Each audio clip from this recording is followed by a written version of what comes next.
How I found out, my trip to the hospital, how would I explain it?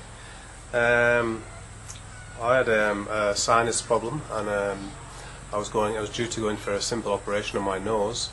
And when I went for the pre-operation assessment, 3 days before my operation was due for my nose, the doctor said, "You have a very slight heart murmur, we'll just send you down to the cardiologist for some tests before we give you the go-ahead for the operation on your nose."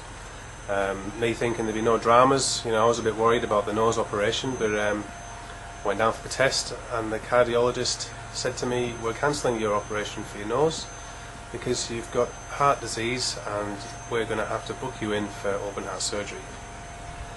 Now that to me was major. It was absolutely traumatic, because I was going in there scared and under the impression I was going to have a very simple nose operation, and I was actually scared of the nose operation. And when I walked out of the hospital after having the tests to the cardiologist and told I had heart disease, the nose operation was nothing. I could have done that awake. But yeah, I shed a few tears and went home and had a good think about it.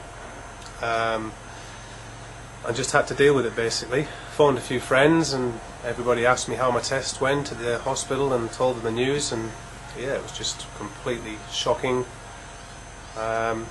Next step, as far as I'm concerned, the nose operation was off and I was scheduled for heart surgery instead. I don't know what else to say about that really. That was basically my trip to the hospital. On that day I had an ECG and an echo, and everything was confirmed that I had aortic stenosis.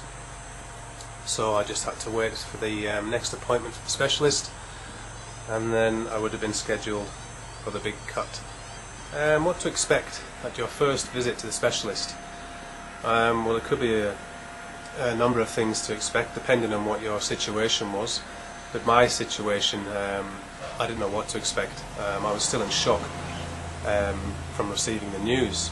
But, so everything was all new to me, and my first trip, I think, if I remember rightly, was just a standard ECG, where they put the diodes on your chest, and there's like a electronic reading on a piece of paper, and that tells you exactly how your heart's beating, whether it's irregular or.